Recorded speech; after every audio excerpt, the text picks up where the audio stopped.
Welcome to ഗ്രാൻഡ്മദർ tips. ഇന്നത്തെ വീഡിയോയിൽ നമ്മൾ കാണിക്കുന്നത് റവ വെച്ചിട്ട് എങ്ങനെ ഇടിയപ്പം ഉണ്ടാക്കാമെന്നാണ്. റവയുടെ അതേ നമ്മൾ ഉണ്ടാക്കുമ്പോൾ അരിപ്പൊടിയുടെ അതേ ടേസ്റ്റിൽ തന്നെ റവ വെച്ചുള്ള ഇടിയപ്പം നമുക്ക് ഉണ്ടാക്കാൻ പറ്റും. അതും വളരെ ഈസിയാണ്, അതേ മെത്തേഡ് തന്നെ. പക്ഷെ നല്ല ടേസ്റ്റാണ്. അത് റവയാണെന്ന് ഒരിക്കലും അറിയില്ല. അപ്പോൾ വീഡിയോയിലേക്ക് നമുക്ക് കടക്കാം. അപ്പോൾ ഒരു പാത്രം വെച്ചിട്ട് നമുക്ക് 3/4 ഗ്ലാസ് റവയ്ക്ക് 1.5 ഗ്ലാസ് വെള്ളമാണ് വേണ്ടത്. അപ്പോൾ നമ്മൾ എപ്പോഴും ശ്രദ്ധിക്കേണ്ടത് അതിൻ്റെ പകുതി, എത്ര റവ എടുക്കുന്നോ അതിൻ്റെ ഇരട്ടി വെള്ളം വേണം. അപ്പം 1/2 ഗ്ലാസ്, അപ്പോൾ 1.5 ഗ്ലാസ് ഞാൻ വെള്ളം ഒഴിച്ചിട്ടുണ്ട്. ഇനി നമുക്കതിലേക്ക് ആവശ്യമുള്ള ഉപ്പിട്ട് കൊടുക്കാം. അപ്പം നമ്മളത് നല്ലോണം തിളപ്പിച്ചെടുക്കണം. ആവശ്യത്തിന് ഉപ്പ് നമുക്ക് നമ്മളെ ഇടിയപ്പത്തിന് ആവശ്യമുള്ള ഇട്ട് കൊടുക്കാം. നല്ലോണം ഇളക്കി കൊടുക്കുക. അപ്പോൾ നല്ലവണ്ണം തിളച്ച് വന്നിട്ടുണ്ട്. അപ്പോൾ തിളച്ച് വരുമ്പോൾ നമുക്കിത് 3/4 ഗ്ലാസ് റവ ഞാനിതിലേക്ക് അങ്ങ് ഇട്ട് കൊടുക്കുന്നുണ്ട്. ഇത് വറുക്കാത്ത റവ വേണം, പ്രത്യേകിച്ച് പറയാം. ഇത് ഒരിക്കലും നമ്മൾ ഉപ്മാവിന് വറുത്ത റവ നമ്മൾ മേടിക്കൂല, അത് വെച്ച് ചെയ്യരുത്. വറുക്കാത്ത റവ തന്നെ വേണം. അതിന് നമ്മളത് നല്ലവണ്ണം ഇളക്കി കൊടുക്കുക. ഇതിൻ്റെ ടേസ്റ്റ് നമ്മൾ ശരിക്കും പറഞ്ഞാൽ നമ്മൾ അരി കൊണ്ട് ഉണ്ടാക്കണ അതേ ടേസ്റ്റ് വരും. നമ്മൾ ഗോതമ്പ് വെച്ചിട്ട് ഉണ്ടാക്കാറുണ്ട് ഇടിയപ്പം, പക്ഷെ അതിന് ആ ഒരു ഗോതമ്പിൻ്റെ ഒരു ഫ്ലേവർ അങ്ങനെ ഒരു ഇതുണ്ടാവും. പക്ഷെ ഇതിനത് അറിയില്ല കേട്ടോ. അതാണ് ഇതിൻ്റെ ഒരു ഇത്. നല്ലവണ്ണം ഒന്ന് ഇളക്കി കൊടുക്കാം. എന്നിട്ട് ഇത് ഇങ്ങനെ എടുക്കുമ്പോൾ ഇങ്ങനെ ഒരു ഇത്തിരി കട്ടിയാവും. ആ ലെവലാകുമ്പോൾ നമുക്ക് ഫ്ലെയിം ഓഫാക്കി എടുക്കാം. അപ്പോൾ ഓൾറെഡി ഇതിൽ തന്നെ പകുതി റവ നമുക്ക് വെന്ത് വരും. പിന്നെ അതിന് കുക്കിങ് അധികം ആവശ്യമില്ല.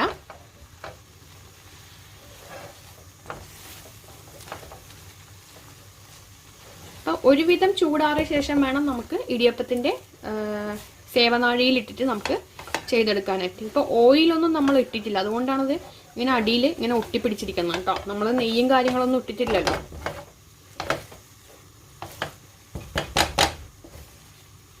ഇപ്പം നോൺ സ്റ്റിക്കിൽ ചെയ്യണം, അല്ലെങ്കിൽ അത് മൊത്തം കൂടെ അടി പിടിക്കാനുള്ള ചാൻസ് ഉണ്ട്. അപ്പം നോൺ സ്റ്റിക്ക് ആയതുകൊണ്ട് അധികം പിടിക്കത്തില്ല.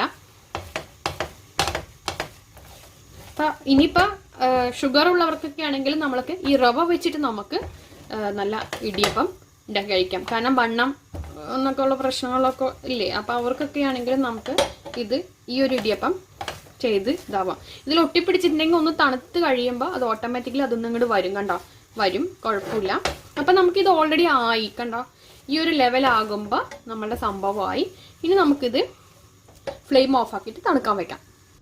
അപ്പോൾ ഇതേ കണ്ടല്ലോ, ഞാൻ പറഞ്ഞില്ലേ, ഇതിന്നൊക്കെ എടുത്ത് വരും. കാരണം നമുക്കതങ്ങനെ ഒട്ടിയൊന്നും പിടിക്കില്ല, അങ്ങനെ വന്നോളും. അപ്പം നമ്മളിത് ചൂടിൽ തന്നെയാണ് നമ്മൾ സാധാരണ ചെയ്യുക. ചിലവർ ചൂടിലൊന്നും ചെയ്യാറില്ല. ഞാൻ ഇത്തിരി ഹോട്ടിൽ തന്നെയാണ് സാധാരണ ഇതിലേക്ക് ഇടുക. അങ്ങനെ ആകുമ്പോൾ അത് വളരെ സ്മൂത്തായിട്ട് വരും, അല്ലെങ്കിൽ കുറച്ച് പ്രയാസമായിരിക്കും.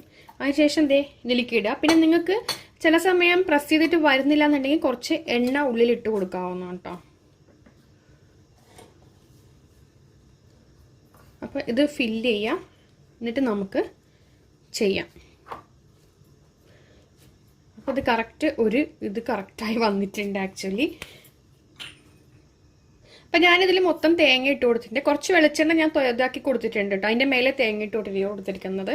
പിന്നെ ഞാൻ എപ്പോഴും ഈ മാവിൽ എണ്ണ മിക്സ് ചെയ്യാറില്ല. നോർമലി അരിയുടെ ഒരു മാവിലാണെങ്കിലും നമ്മളിത് അങ്ങോട്ട് ആക്കിയെടുക്കാം. പിന്നെ ഒന്ന് ഹോട്ട് ആറിയിട്ടാണെങ്കിൽ ചെയ്യാം. പക്ഷെ ഞാൻ നോർമലി അരിയുടെ ഉണ്ടാക്കുമ്പോഴും ഈ ഒരു ചൂടിൽ തന്നെയാണ് ചെയ്യുക. പിന്നെ നമുക്കിതിന് അധികം കുക്ക് ആവശ്യമില്ല. ഓൾറെഡി കുക്ക് ചെയ്ത ഒരു ഇടിയപ്പം ആയതുകൊണ്ട്, ഇത് മാവായതുകൊണ്ട്. അപ്പോൾ ഇത് ഞാൻ മൊത്തത്തിലൊന്ന് ഫുള്ളായിട്ടൊന്ന് ആക്കിയെടുക്കട്ടെ. അപ്പോൾ ഇത് മുഴുവൻ ഞാൻ ചെയ്തെടുത്തിട്ടുണ്ട്. ഇനി നമുക്കത് അടുപ്പിൽ വെക്കാം. അപ്പം നമ്മളുടെ ഇടിയപ്പം റെഡി ആയിട്ടുണ്ട്. അപ്പോൾ ഒരു 4-5 മിനിറ്റ് കൂടുതൽ ഒരിക്കൽ നമ്മൾ ഇത് ആവി കയറ്റേണ്ട ആവശ്യമില്ല. കാരണം എന്താണെന്ന് പറഞ്ഞാൽ ഓൾറെഡി ഇത് കുക്ക് ചെയ്ത റവയാണ് അല്ലേ. അപ്പോൾ ഇതിങ്ങനെ ചെയ്യാം. പിന്നെ നമ്മൾ ഒട്ടലൊന്നുമില്ല. അത് കണ്ടല്ലോ, നമ്മളിപ്പോൾ റവയാണ് വന്നിട്ട് ഇത് ഒട്ടുമോ എന്നുള്ള ആ ഒരു ടെൻഷനൊന്നും വേണ്ട. അപ്പം നമുക്കിത് അങ്ങോട്ട് പ്ലേറ്റിലേക്ക് മാറ്റാവുന്നതാണ്. കണ്ടോ, വളരെ വളരെ സ്മൂത്തായിട്ടാണ് വരുന്നത്. കണ്ടല്ലോ, നമ്മളുടെ ഇത്. പിന്നെ ഒട്ടും എന്നുള്ള ഒരു ടെൻഷനൊന്നും ആർക്കും ആവശ്യമില്ല. പിന്നെ ഇത് റവയാണെന്നുള്ളത് നമ്മൾ എഴുതി പറഞ്ഞാൽ മാത്രമേ അത് റവ എന്ന് അറിയുള്ളൂ, അല്ലെങ്കിൽ ഇത് ഒരിക്കലും ഇത് റവയാണെന്ന് ആരും അറിയില്ല.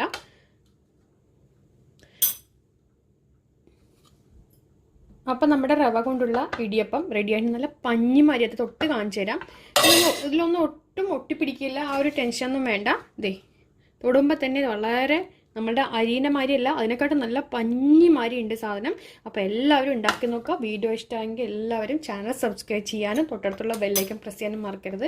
അതേപോലെ തന്നെ ഒന്ന് കമൻറ്റ് ചെയ്യാൻ നിങ്ങളുടെ ഒപ്പീനിയൻ, നിങ്ങൾക്ക് ഇഷ്ടമായോ ഇഷ്ടമായില്ലേ, അല്ലെങ്കിൽ ട്രൈ ചെയ്തിട്ട് കിട്ടിയോ ഇല്ലേ എന്നുള്ളതെല്ലാം നിങ്ങൾ ഒന്ന് കമൻറ്റ് ചെയ്യുക. ലൈക്ക് ചെയ്യാനും ഷെയർ ചെയ്യാനും മറക്കരുത്. വാട്സാപ്പിലും ഫേസ്ബുക്കിലൊക്കെ ഷെയർ ചെയ്യുക. അപ്പോൾ നെക്സ്റ്റ് നല്ല അടിപൊളി വീഡിയോ ആയിട്ട് അപ്പോൾ കാണാം ഫ്രണ്ട്സ്. താങ്ക്